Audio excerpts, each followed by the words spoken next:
Au nom du Père et du Fils et du Saint-Esprit, ainsi soit-il. Je voudrais aborder aujourd'hui un sujet qui est assez répandu, qui frappe l'imagination. Je voudrais simplement l'aborder d'une façon qui frappera peut-être moins l'imagination, mais qui pourra parler néanmoins aux intelligences et au cœur. Il s'agit de l'Évangile, plus exactement de ce mystère, comme dit saint Paul aux Romains, révélation du mystère tenu secret dès l'origine, mais manifesté maintenant. Manifesté maintenant par celui qui apparaît comme l'agneau, qui va ouvrir le livre aux 7 sceaux, qui est la pleine révélation du mystère de Dieu, qui était dans le sein de Dieu dès l'origine. Mystère tenu caché dès l'origine, et qui s'est manifesté aux hommes dans sa pleine lumière. Et ainsi, nous allons passer du monde ancien à cette Jérusalem céleste, cette Jérusalem nouvelle. Après bien des épreuves et bien des combats, c'est ainsi que je voudrais aborder ce livre de l'Apocalypse. Il est dit ici, je l'aborderai sans doute très mal parce que je cherchais juste ce qui me semblait pouvoir avoir un rapport avec l'Alliance nouvelle. L'Alliance nouvelle. Et cette Alliance nouvelle, scellée dans le sang de l'agneau, il me semblait qu'elle était pleinement révélée justement par ce livre. Il y a le petit livre, quand on le goûte, quand il descend dans nos entrailles, il paraît plein d'amertume. Et par contre, il nous est dit de manger ce livre pour ensuite l'annoncer. C'est ce que l'ange qui tient ce petit livre dit à celui qui écoute. Viens, prends, lis, mange ce livre, mange ce livre. Et là, nous sommes au cœur de ce livre de l'Apocalypse, cette révélation, de cet évangile qui est annoncé parmi les nations, par toute la terre, de toutes les oppositions qu'il y aura, de toutes les oppositions que ceux qui gardent la parole dans la fidélité auront à rencontrer dans le monde. Que nous dit ce message de cette révélation, de cet apocalypse? Il nous dit tout simplement que le Christ est vainqueur. Le Christ est vainqueur. Il faudrait que je reprenne les différents passages.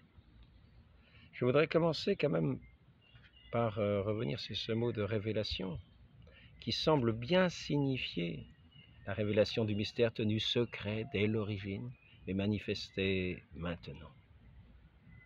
C'est dit dans la lettre aux Romains, et aussi dans d'autres passages de saint Paul, lettre aux Romains, chapitre 16, versets 25-26. Ici, la révélation que Dieu lui a donnée pour montrer à ses esclaves, ses serviteurs, est-il dit, chapitre 1, la lettre, avant qu'il y ait un message adressé à chaque église. La révélation de Jésus que Dieu lui a donnée pour montrer à ses esclaves, à ses serviteurs. Il l'a signifié par l'envoi de son ange à Jean, lequel attesta la parole de Dieu et le témoignage de Jésus-Christ, tout ce qu'il a vu. Et il nous a dit le temps est proche. Le temps est proche. Le temps de cet évangile, c'est maintenant. Le temps est proche. Le temps où nous verrons toutes choses aussi est proche. Le temps est proche, car déjà, celui qui est l'alpha et l'oméga connaît l'aujourd'hui et le demain, et ce qu'il en est déjà de ce jugement. Alors, aux sept églises de la part de celui qui est, qui était, qui vient, des 7 esprits et de Jésus-Christ, le témoin fidèle. Premier-né d'entre les morts, chef des rois de la terre. Nous avons là l'identité de celui qui est au cœur de cette révélation, notre Seigneur Jésus-Christ, l'alpha, l'oméga. Il est celui qui s'est manifesté, ce Verbe, dans le sein du Père qui s'est manifesté aux hommes.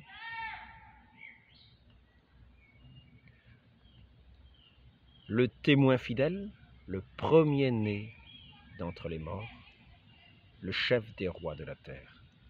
À celui qui nous aime et nous a rachetés du péché par son sang et qui a fait de nous un royaume des prêtres pour son Père, pour Dieu son Père, à lui gloire et domination. L'école est finie. Je crois que ce ne sera pas le chant des oiseaux. Non, peut-être le chant des oiseaux en prime, mais peut-être d'autres voix aussi. Bon, alors donc, nous voyons là tout simplement le message de l'Évangile. Le message de l'Évangile. Nous avons tout le message de l'Évangile qui est dit tout simplement dans ces quelques mots. À celui qui nous a rachetés du péché par son sang, qui a fait de nous un royaume des prêtres. Pour Dieu son Père, à lui, gloire et domination. Après ça, on présente l'auteur, celui qui écrit ce texte de l'Apocalypse. Je me retournais, moi, Jean, à Patmos, je me retournais pour voir la voix qui parlait. Sois sans crainte, je suis le premier et le dernier, j'ai la clé de l'Hadès. Et là, nous voyons à nouveau, j'ai la clé de l'Hadès. Nous pouvons entendre à nouveau cette voix de notre Seigneur, cette parole de notre Seigneur. Dans l'Évangile selon saint Matthieu, chapitre 28, versets 18 à 20. Tout pouvoir m'a été donné au ciel et sur la terre. Donc il a les clés, il est celui qui a les clés.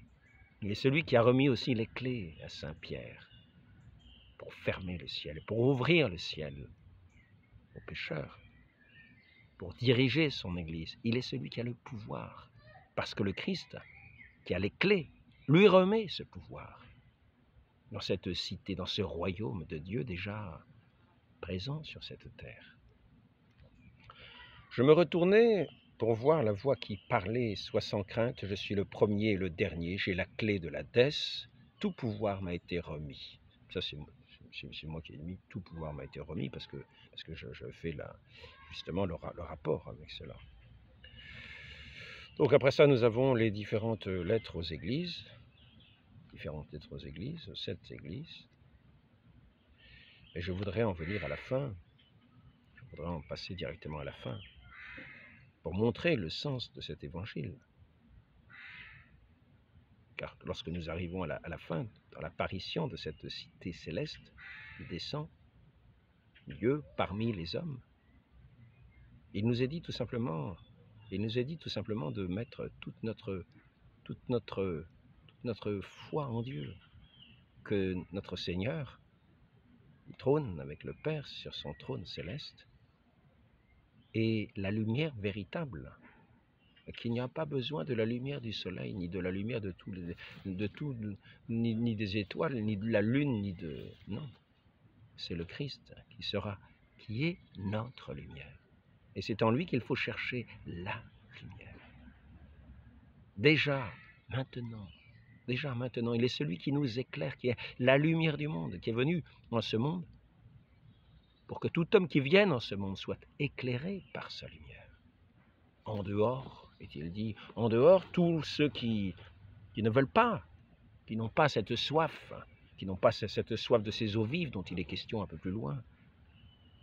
Car au pied du trône, sur la place de la cité, pied du trône, du pied du trône de l'agneau, jaillit ce fleuve de vie.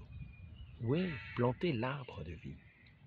C'est là qu'il nous faut nous abreuver, dans cette cité céleste, déjà présente ici-bas. Et c'est là que nous sommes guéris de tout maux. Et c'est là que nous avons cette vie, c'est là que nous avons, je peux lire tout simplement le texte, l'arbre de vie. Il me montra le fleuve d'eau qui sortait du trône de Dieu et de l'agneau. Au milieu de la place de la ville, sur les deux bords du fleuve, se trouve l'arbre de vie qui produit 12 récoltes, donne son fruit chaque mois. Les feuilles de l'arbre servent à la guérison des nations. Il n'y aura plus d'anathème, le trône de Dieu et de l'agneau sera dans la ville. Les serviteurs le serviront et verront sa face, et son nom sera sur leur front. La nuit ne sera plus, ils n'auront plus besoin de la lumière d'une lampe ni de la lumière du soleil, parce que le Seigneur Dieu les éclairera, ils régneront au siècle des siècles. On parle de ces serviteurs qui vont renaître dans ces eaux du baptême. Et le Christ, ce sacrement du baptême qui est le sacrement de l'illumination, parce que le Christ est la lumière des baptisés.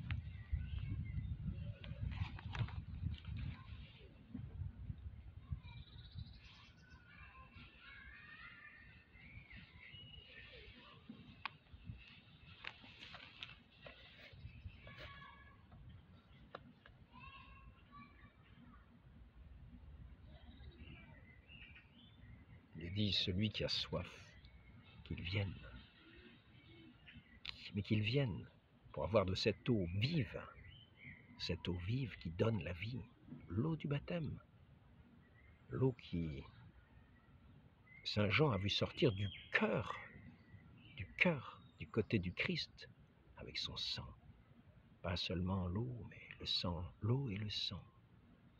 Et ainsi, c'est là que nous sommes, c'est de là que coule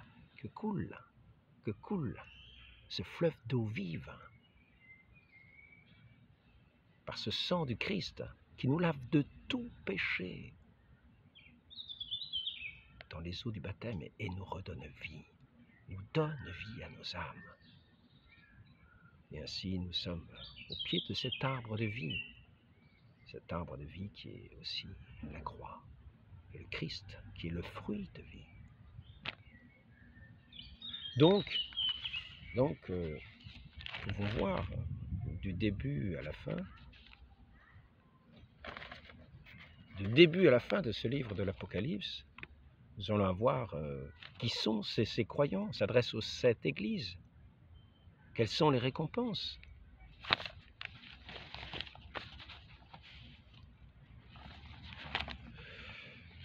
Prenons la première église, l'église d'Éphèse. On vante sa constance, son témoignage, mais on plaint son relâchement. Et le fruit, s'il se trouve vainqueur, s'il se ressaisit, c'est du fruit de l'arbre de vie. De cet arbre de vie qui est au milieu de la place de la cité sainte, de la cité céleste. À l'église de Smyrne, on dit sa pauvreté, ses tribulations, ses épreuves, où il doit se montrer fidèle dans ces épreuves du monde. Nous ne sommes pas dans la cité sainte, nous sommes dans cette cité, nous sommes dans ce monde présent, et ces églises sont dans ce monde présent. Ce n'est pas le festin des noces de l'agneau, nous sommes dans la cité qui buvons ce sang de la prostitution, qui s'abreuve au vin de la prostitution de cette prostituée de Babylone, montée sur ces bêtes qui représentent les pouvoirs, comme il est dit, Cette prostituée, cette femme vêtue d'écarlate, était assise sur cette bête qui était le huitième roi. Et 7 avaient précédé. Et ils étaient dans toute leur puissance et majesté, dans toute leur séduction, pour séduire toute la terre, toutes les nations. Ils venaient adorer ces bêtes qui venaient adorer, qui venaient se repaître, qui venaient s'enivrer à cette eau de la prostitution, à ce vin de la prostitution. Nous ne sommes pas là dans les noces de l'agneau. Il y a ce combat entre le monde présent et les esclaves, les serviteurs de la cité céleste, qui sont dans ce monde. Église de Smyrne, pauvreté, épreuve, montre-toi fidèle, ta récompense sera la couronne de la vie. La couronne de vie.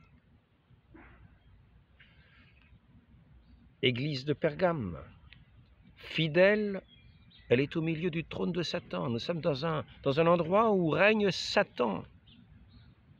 Règne Satan, où il a même son trône.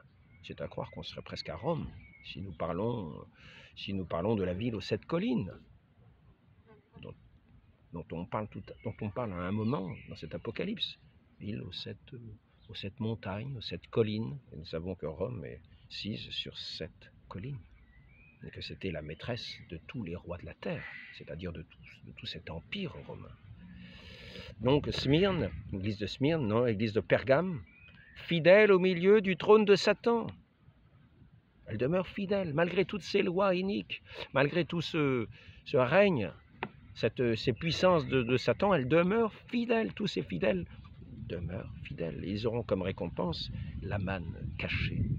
C'est cette manne cachée aux yeux du monde, aux yeux de ce règne de Satan.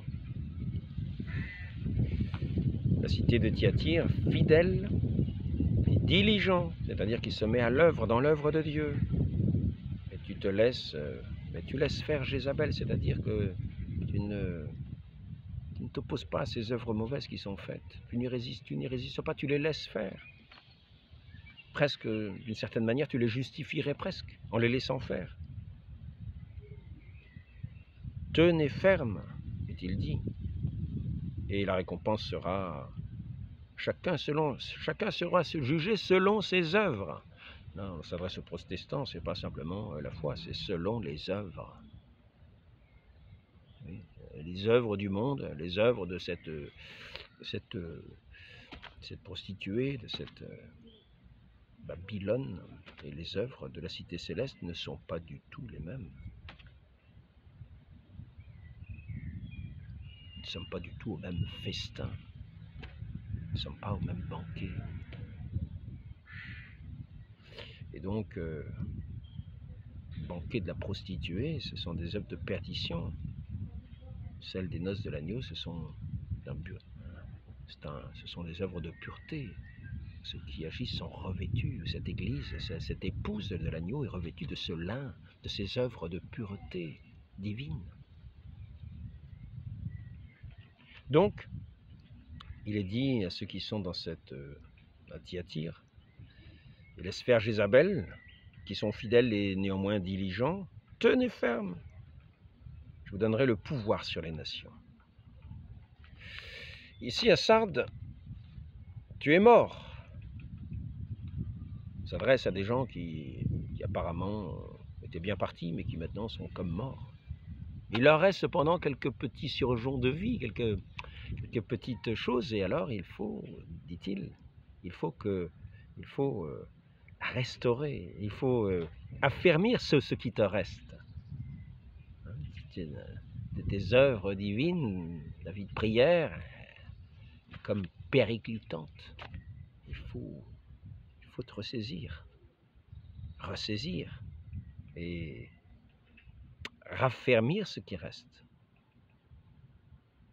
Rappelle-toi ce qu'il en était d'avant et veille. Il faut veiller, se rappeler de ce qu'il en était de ces œuvres de Dieu auparavant, dans lesquelles nous étions si bien engagés. Et alors, à cela, il est dit, Ils auront un vêtement blanc, le livre de vie. Et j'arrive pas à lire. Parce que c'est écrit en trop petit. J'ai dû écrire avec une loupe ou des lunettes et résultat, j'arrive plus à lire. Il suffit de prendre, prenez tout simplement le livre de l'Apocalypse, vous verrez. Donc ça, c'est l'église de Sardes. Hein. Tu es mort, affermis ce qui te reste. Rappelle-toi, veille. Les vainqueurs, ils auront le vêtement blanc. Le livre, ils seront inscrits dans le livre de vie. Voilà. Après ça, nous avons l'Odyssée. Alors, l'Odyssée, là, c'est une des grandes plaintes, une des plus terribles. Tu es tiède, je vais te vomir. Tu es tiède, je vais te vomir, dit notre Seigneur. Adresse notre Seigneur à ceux qui sont dans cette situation. Et il dit, tu te crois riche, tu te crois plein de... Tu n'as rien à demander au bon Dieu. Achète-moi de l'or et des vêtements de tes bonnes œuvres. Je suis à ta porte et je frappe. Et donc, ceux qui sont ainsi, qui se ressaisissent par leurs bonnes œuvres, eh bien, il leur sera donné de s'asseoir sur le trône du Christ, le trône de Dieu, d'être à ce banquet divin. Là, j'ai peut-être oublié quelque chose. Oui, affermis ce qui te reste. Ouais, je vais te vomir, c'est l'Odyssée. Hein, l'Odyssée. Voilà, donc, voici les différentes situations où se trouvent les fidèles et où ils doivent réagir. Il leur demande à chacun d'être dans une situation particulière, de s'adapter, de réagir en fonction du mal qu'ils peuvent avoir. Et il leur a promis à tous cette espérance, sous cette forme de cette récompense bienheureuse, comme des béatitudes. C'est comme un petit peu les béatitudes de l'Évangile. Les béatitudes de l'Apocalypse. Donc, après cela, nous voyons cette vision de cette porte dans le ciel, cette porte ouverte. La porte est ouverte. Le ciel n'est plus fermé. Depuis que le Christ en est descendu, le ciel, et qu'il y est remonté, le ciel n'est plus fermé. Donc on a la vision de cette porte ouverte. Un trône est placé dans le ciel. Pour le moment, nous sommes encore dans ce mystère. Nous sommes encore dans ce mystère. Nous voyons le trône. On n'a pas encore vu celui qui est la révélation de ce mystère qui était caché dès l'origine dans le sein du Père. Là, nous allons voir le trône et celui qui siège sur le trône. Les 24 vieillards, toute cette course, le ciel céleste, les 4 vivants qui proclament ce chant céleste, Saint, Saint, Saint, Dieu seul est saint. Et nous voyons cette adoration, cette liturgie céleste. Et là, nous arrivons au mystère tenu caché de l'origine. Je vis sur la main droite de celui qui était assis sur le trône, nous sommes au chapitre 5, un livre écrit au dedans et au dehors, et scellé de 7 sceaux. Nous sommes dans ce mystère. Ce mystère tenu caché dès l'origine. Pourquoi? Parce que celui qui est sur le trône, est-il dit, je vis sur la main droite de celui qui était assis sur le trône, un livre écrit. Qui est digne d'en ouvrir les sceaux? Personne. Personne. Personne ne pouvait dévoiler ce grand mystère. Et tout le monde se désolait, était dans l'attente de ce dévoilement, dans cette attente du salut, dans ce désespoir de cette humanité.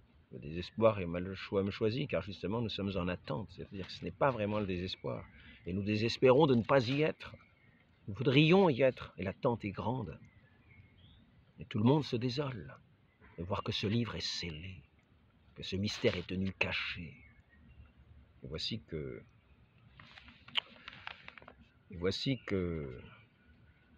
nous est-il dit, je vis un agneau debout comme égorgé. Il avait 7 cornes, 7 yeux, qui sont les 7 esprits de Dieu, envoyés par toute la terre. Tu es digne de prendre le livre et d'en ouvrir les sceaux, est-il dit, car tu fus égorgé, immolé, est-il dit ailleurs. Tu as racheté pour Dieu par ton sang. Nous avons tout le cœur de l'évangile. Qu'est-ce que l'Apocalypse? C'est un évangile écrit d'une autre manière. C'est l'évangile écrit d'une autre manière. Pour nous dire ce qu'il est essentiel de croire, ce qu'il est essentiel de faire. Nous avons vu ces églises qui sont amenées dans leur mollesse, dans leur relâchement, à se ressaisir. Et nous voyons, quand nous arrivons dans cette cité céleste, quelle est notre lumière? Où est notre lumière? Qu'il nous faut désirer au milieu de toutes ces épreuves, de toutes ces afflictions que nous allons connaître.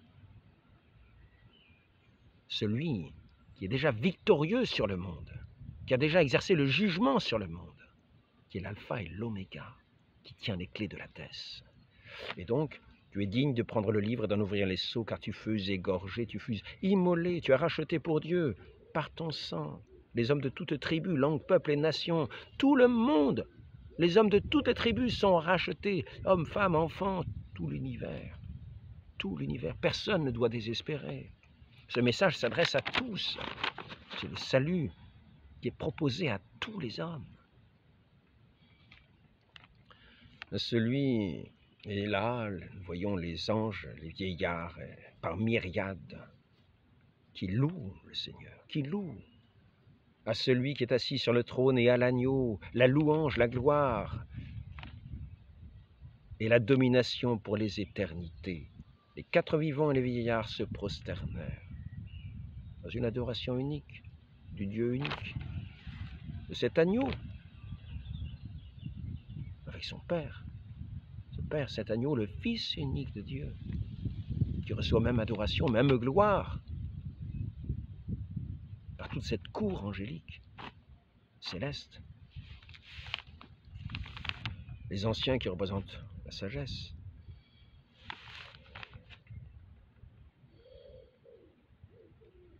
Nous en arrivons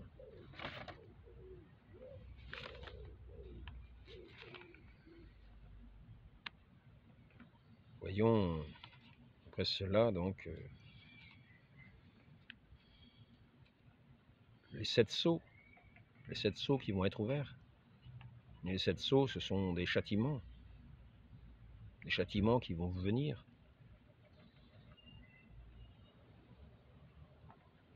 Ne nuisez pas à la terre avant d'avoir marqué les élus au front, les 12 tribus, 144 000. Une foule innombrable de toutes les nations devant le trône de l'agneau. Le salut est à notre Dieu qui est assis sur le trône et à l'agneau. C'est un petit peu comme ce peuple hébreu qui avait mis sur les linteaux de leur maison, leur porte, le sang du Christ, afin que l'ange de l'exercer sa vengeance ne nuise pas aux Hébreux, mais simplement en Égypte, aux Égyptiens qui les retenaient. Ce pharaon, chef des Égyptiens, qui voulait retenir ces Hébreux, les empêcher de partir.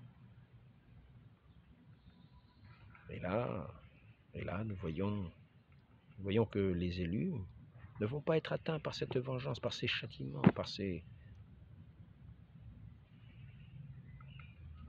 C'est le salut est à notre Dieu qui est assis sur le trône et à l'agneau. L'agneau, le salut par l'agneau. Ceux qui sont revêtus de son sang, qui se sont recouverts de son sang, sont à l'abri de cette justice divine de laquelle vont être frappés tous ceux qui ont rejeté cet agneau et qui l'ont combattu. Soleil noir, les étoiles tombent. Il est venu le jour de la colère. Il est venu le jour de la colère. Et ça, c'est un enchantement pour ces justes qui sont dans les persécutions, qui subissent les afflictions de la part de ceux qui sont à la suite de cette Babylone, la prostituée de Babylone, qui boivent le vin de sa prostitution, qui persécutent les chrétiens, qui martyrisent. Et oui, de savoir que ce jour est venu, c'est une grande joie, jour de soulagement. Enfin, ce jour est venu. Le sceau de cette révélation est faite, la victoire est donnée, et ceux qui ont espéré dans le Seigneur n'ont rien à craindre. Grande nouvelle, évangile, bonne nouvelle pour ceux qui espèrent. Bonne nouvelle pour ceux qui espèrent, parce que toute l'espérance du cœur humain est en Dieu. Ils ont cette espérance et elle n'est pas déçue.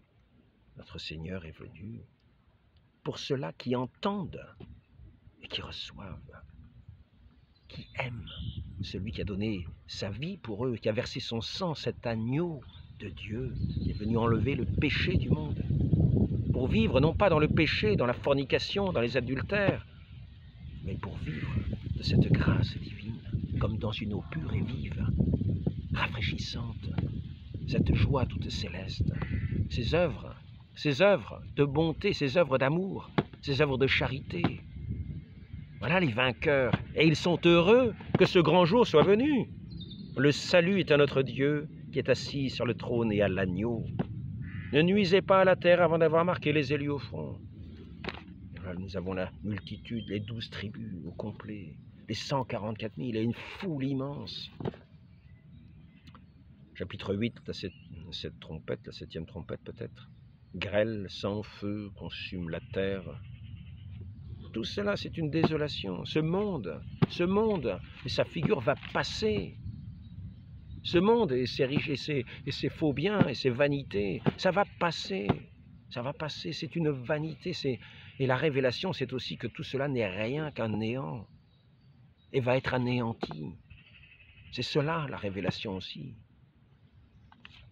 Sauterelles, soleil enténébré, fumée, les 4 anges et la myriade dit... J'ai marqué, myriade.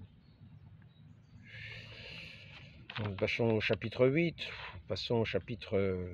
nous avons donc les clés de l'abîme, puis le soleil et la lune perdent un tiers de leur éclat, la clé de l'abîme, puis l'abîme est ouvert, c'est là que le soleil est enténébré, sauterelle, qui nuit aux hommes seulement,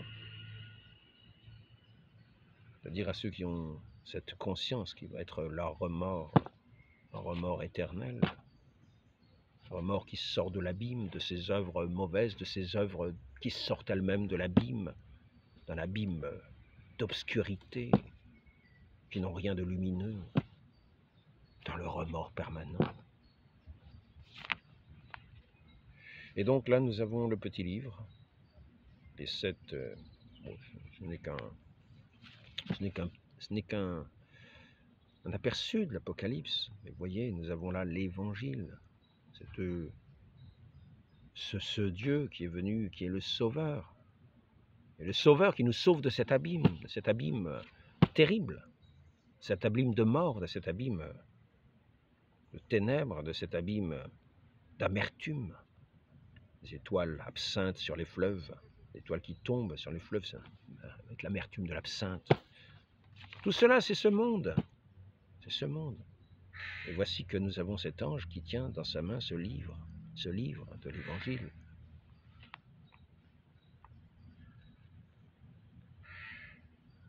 Annonce de l'achèvement du mystère de Dieu, le livre amer et un livre à prophétiser. Et voilà, livre à prophétiser. Au milieu de ce monde qui est tout en opposition à Dieu. Ce livre est à prophétiser. Mais il faut savoir que ce livre qui est à prophétiser parce qu'il est plein d'espérance, plein de force, plein de vie.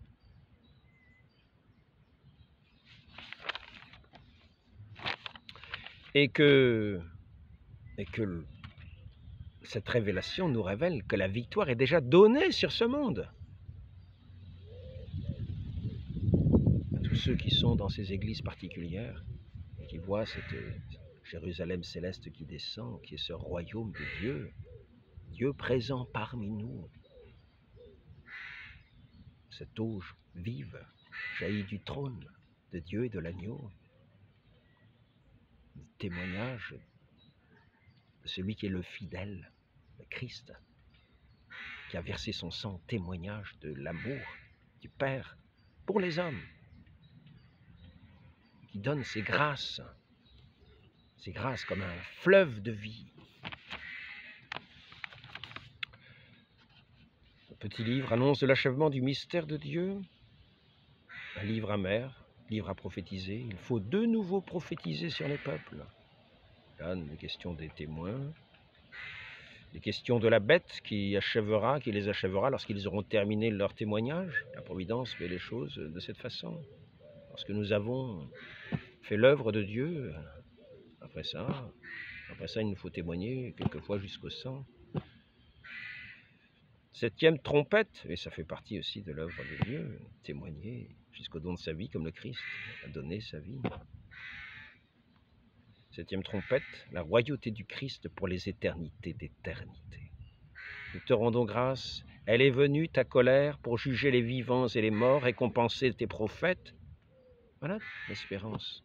Enfin, nous qui avons souffert, nous qui avons peiné au milieu de ce monde d'obscurité. Bien, nous te rendons grâce, car elle est venue l'heure de ta colère. Dans cette révélation, le jugement est déjà venu, c'est ce que dit Saint Jean dans l'Évangile. Le monde est déjà jugé. Le monde est déjà jugé.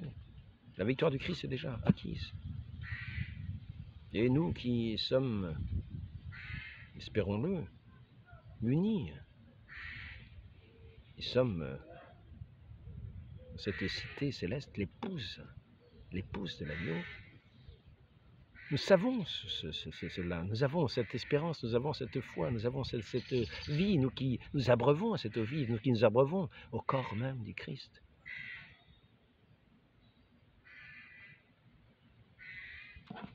Nous sommes avec lui les grands vainqueurs et nous pouvons dire, nous te rendons grâce. L'heure du jugement est venue et nous savons qu'il y a ce jugement. Nous savons qu'il y a ce jugement.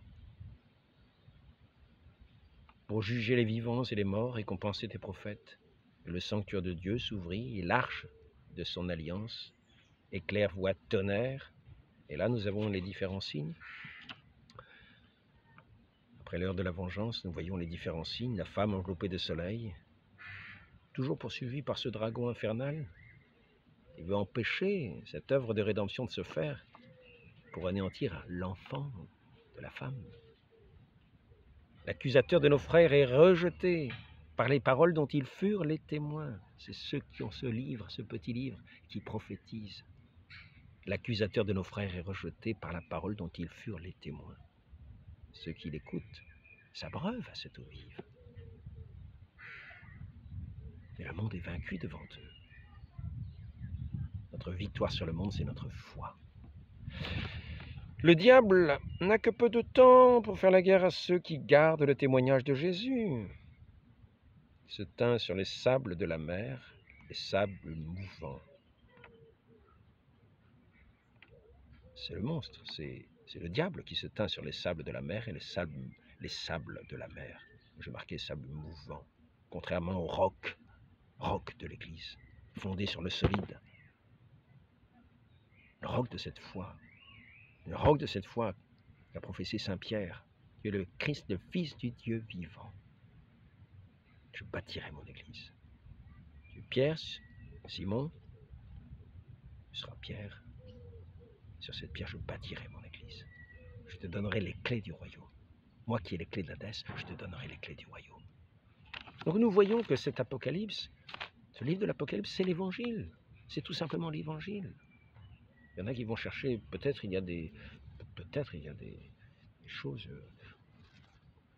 certains ont trouvé des choses extraordinaires à dire, mais voyons-y aussi cette révélation de notre Seigneur Jésus-Christ, vrai Dieu et vrai homme, celui qui reçoit même adoration et même gloire que celui qui est sur le trône, devant qui se prosternent les vieillards, les vivants, les vieillards, que toutes ces myriades d'assemblées, de sauvés, vont louer et chanter à jamais dans l'éternité.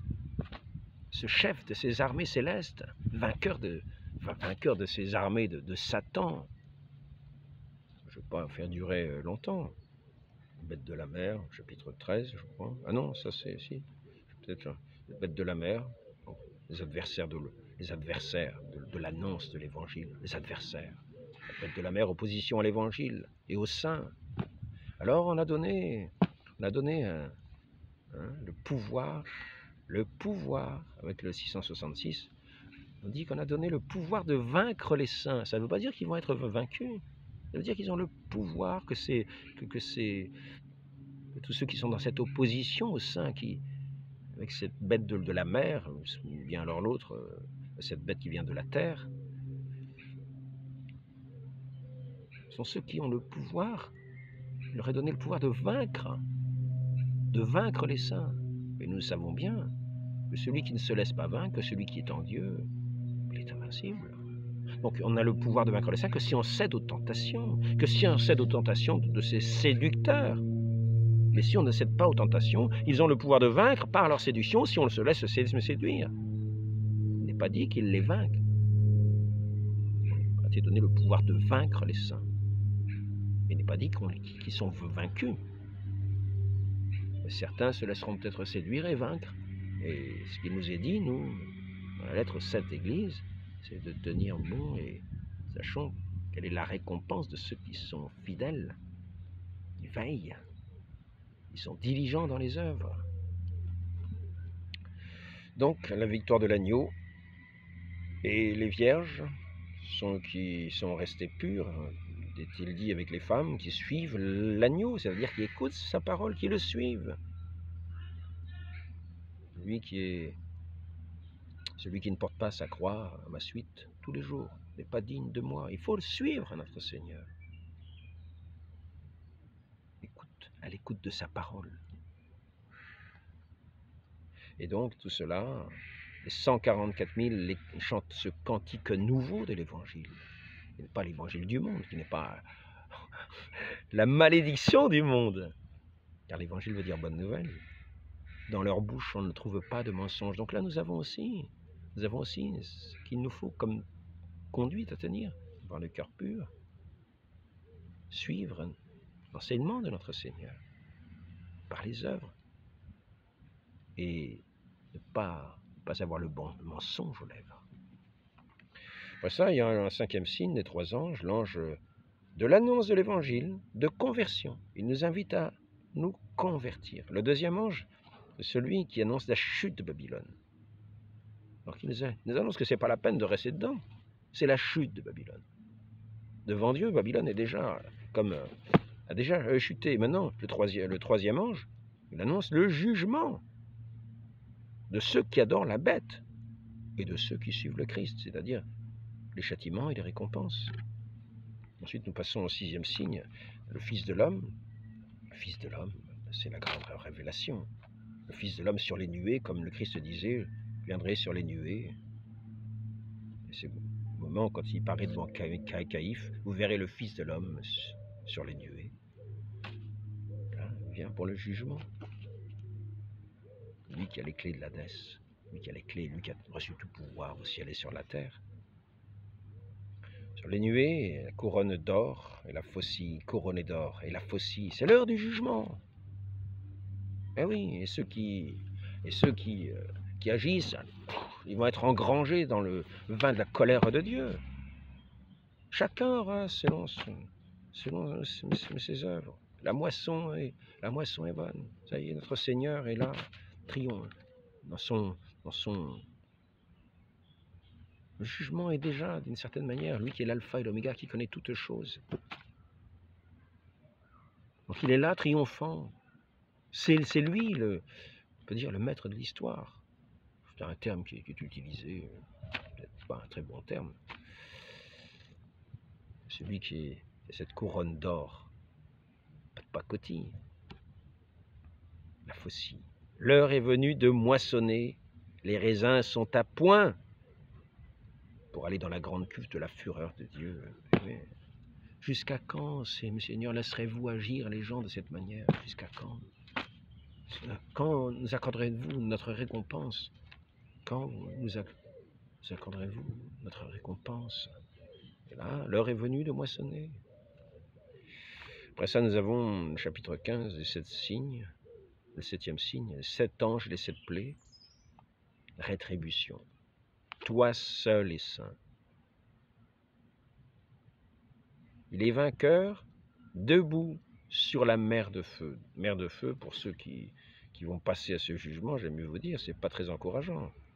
Mais c'est le vainqueur, celui qui va juger, est debout sur cette mer de feu. Et il n'est pas englouti dedans. Non, non, non, non, non, non. Attention, attention. La mer de feu. Hein. Attention. Montrez des œuvres dignes du repentir. Montrez des œuvres dignes de Dieu. Recherchez sa grâce, recherchez son amour. Vous aurez cette eau rafraîchissante, non pas ce fleuve de cette vie infernale, qui n'est déjà qu'un feu de haine intérieure, qui sera dans l'éternité, en toute justice, un feu inextinguible, dans une mer de feu.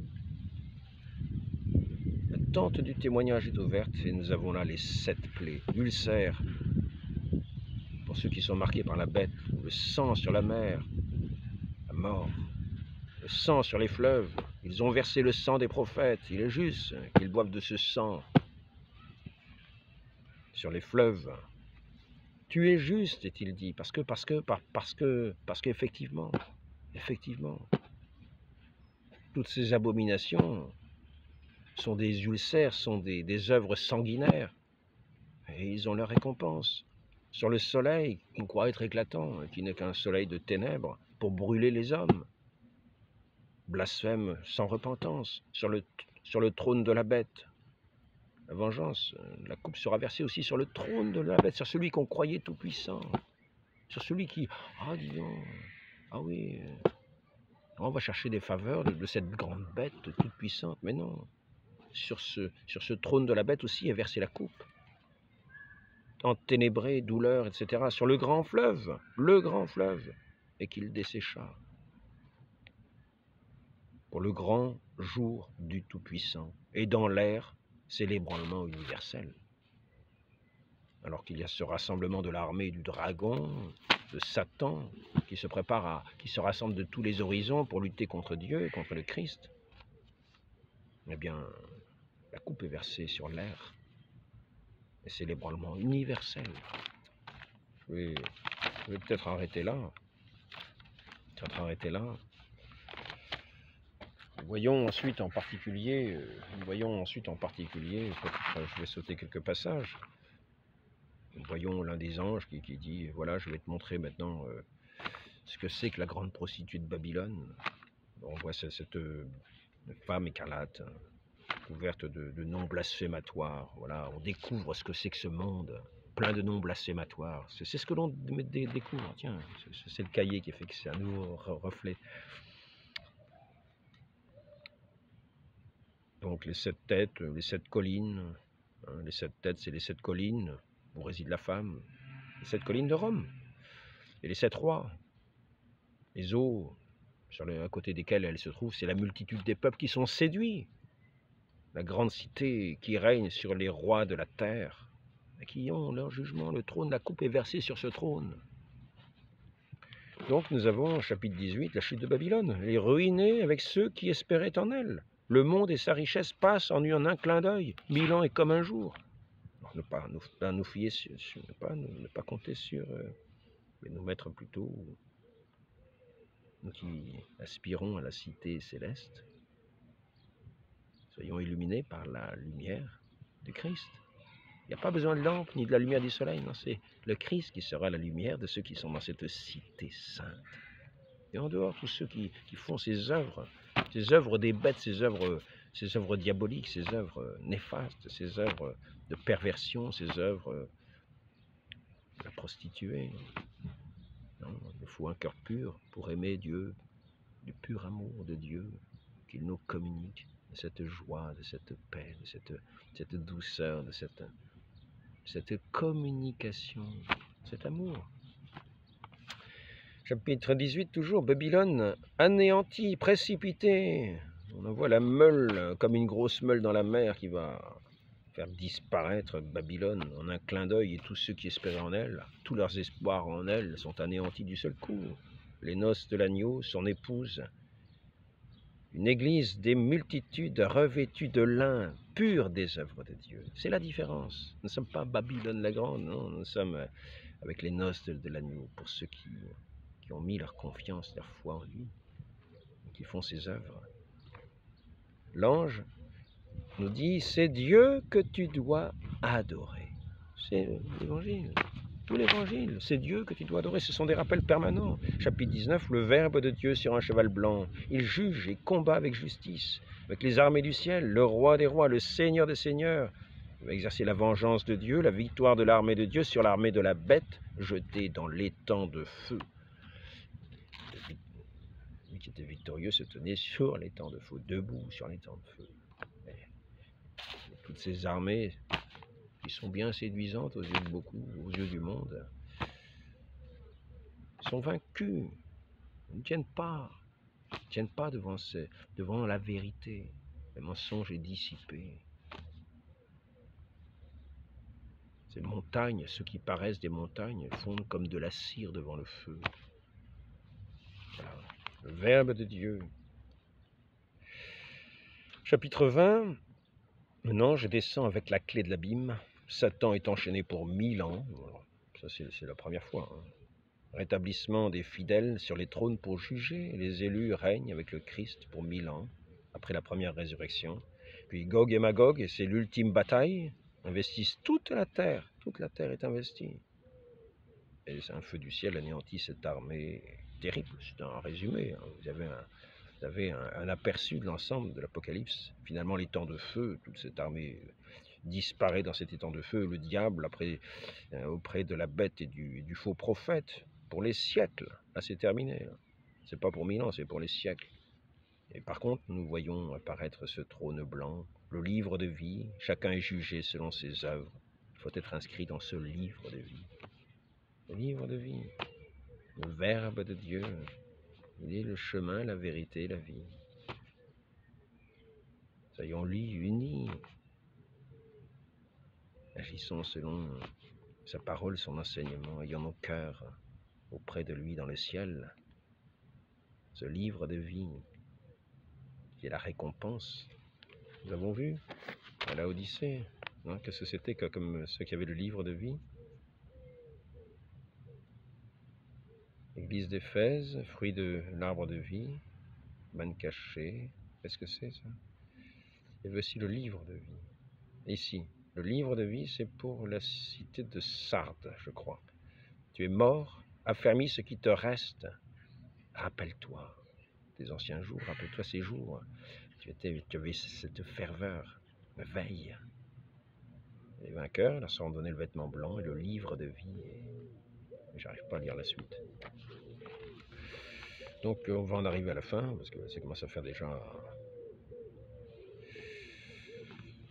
Et là, nous voyons un ciel nouveau. C'est plus ce ciel de ce monde agité, de ce monde de vanité, de ce monde